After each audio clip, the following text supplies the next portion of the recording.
And the game won't change, it's the same old thing.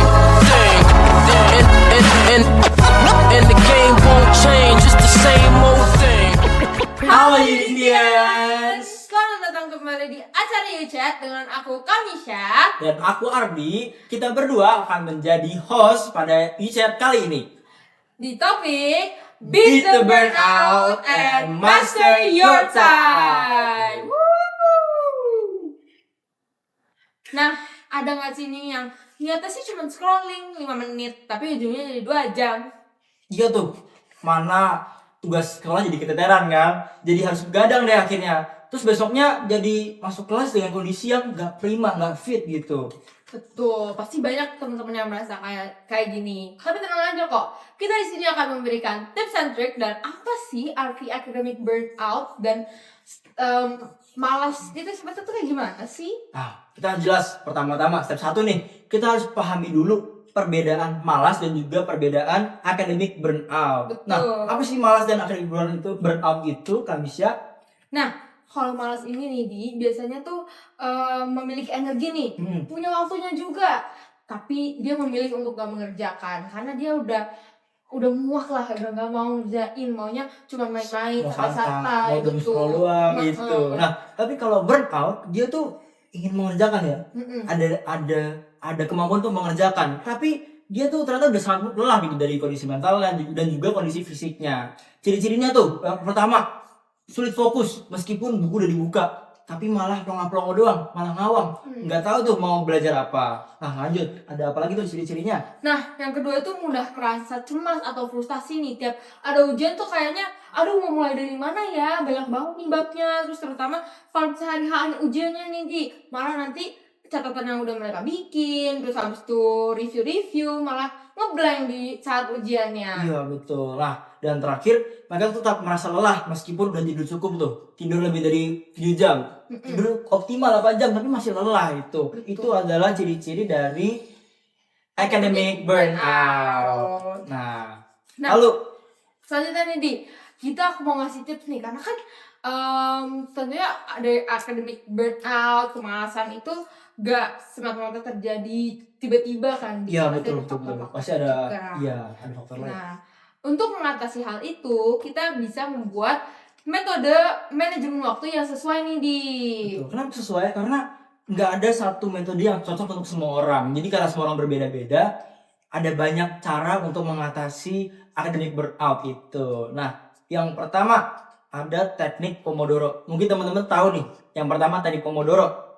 Itu adalah teknik yang cocok untuk mereka yang gampang terdistraksi. Itu gimana sih kayak cara kerjanya, Kamisya? Betul nih. Nah, biasanya teknik Pomodoro ini dimulai dari 25 menit fokus nih Di.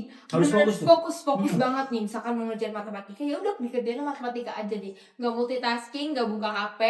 Pokoknya fokus aja dulu. Fokus Satu aja fokus kalau kerjaan ya. Betul, sampai setidaknya mengerti beberapa subbabnya. Betul. Lalu kalian bisa mengambil istirahat waktu 5 menit nih, tapi tidak disarankan untuk membuka HP apalagi scrolling TikTok Betul. nih. Lebih enak 5 menit ya sudah, kita stop dulu kerjaannya, kita cari yang lain yang lebih menurunkan apa ya stresnya, tapi juga nggak menaikkan dopamin begitu. Betul, apalagi kalau misalnya scrolling kan dari 5 menit jadi 2 jam Iya nanti. betul, nanti kayak tadi lagi kayak Iya. masalah awal. Nah, setelah itu kita bisa ulangi sebanyak 4-5 kali, lalu ambil istirahat panjang sebanyak 15-30 menit. Nah, di sini kalian bisa makan, mungkin mau jalan-jalan dulu biar Nyari udara segar. biar otaknya tuh gak terlalu panas ya dia. Iya betul. Ngeliat buku terus juga pasti otak bakal panas ya. Betul. Nah, kenapa sih Pomodoro itu efektif? Ya karena jelas otak itu lebih mudah diajak bekerja sama jika tahu nih ada waktunya dan juga ada range. Oh misal 25 menit, otak tuh bakal lebih gampang daripada random ya, ngasal. Misal wah ada sejam bebas mau ngapain, itu malah otak nggak bisa diajak gampang kerja sama. Iya, Gitu. apalagi kalau misalnya multitasking ya, dia kan Iya, kita multitasking. fokus ke satu topik. Benar, Jadi benar. nanti karena multitasking malah jadi burnout. Iya betul. Nah, yang kedua ini ada time blocking nih, cocok untuk yang memiliki jadwalnya padat banget nih. Kayak Kamisya ya, jadwal Waduh, padat nih. kayak misalkan Kak Adin yang juga OSIS kan lumayan jauh ya. Iya betul.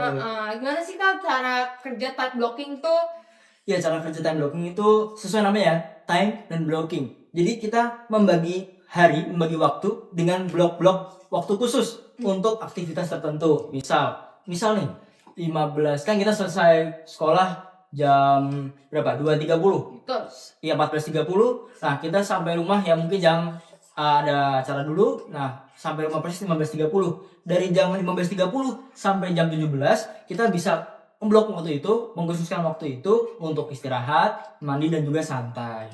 Betul. Nah, terus waktu yang tersisa lagi selanjutnya, misal dari jam 17 sampai jam 18 itu bisa fokus untuk mengerjakan matematika. Lanjut. Dan saya tuh di jam 17 sampai 18 itu benar-benar blok fokus ya. Blok fokus gak boleh sambil kembali lagi multitasking. Betul. Jangan multitasking, biar fokus begitu. Iya, biar kita juga mengerti nih materinya apa aja sih Iya. yang kita bisa review. Nah, selanjutnya di 19.30 sampai 20.00 kalian bisa gunakan waktu ini untuk rapat organisasi atau mengerjakan tugas lain di luar dari topik yang sebelumnya itu. Iya. Misalkan ada PR atau Besok, ya, ada ulangan. iya betul, atau mungkin di sini kalian bisa main sama keluarga kalian gitu. Benar. Nah, kenapa sih ini efektif? Karena ini mengurangi kebingungan nih di saat menentukan nih, pulang sekolah kita mau ngapain sih? Terus pulang sekolah misalkan kita punya 4 PR nih, 4 PR tuh. aku kapan yang ngerjainnya gitu. Jadi melalui time blocking ini kita bisa mengkira-kira lah ya, Iya. kapan mau mengerjakan tugas, kapan belajar fokus. Kapan santai juga. Betul. Nah, lalu yang step ketiga, kita harus belajar bagaimana cara untuk menolak tanpa merusak hubungan.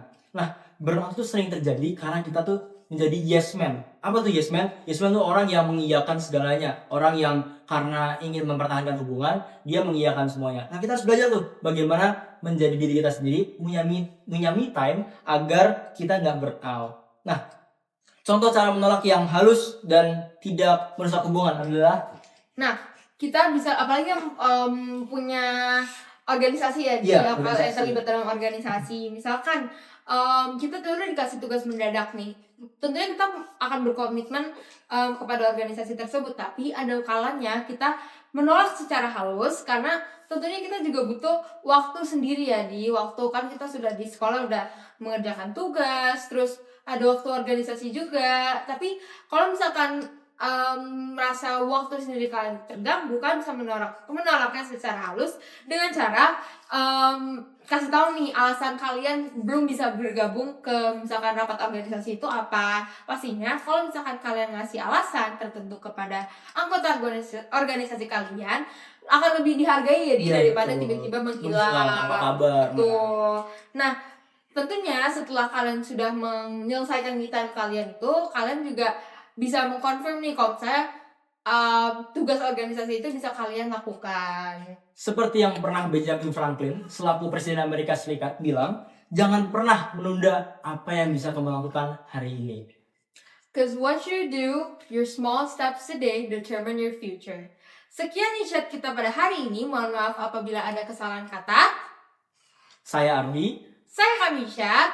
Kami pamit undur diri. Sampai jumpa Jumpa. semuanya.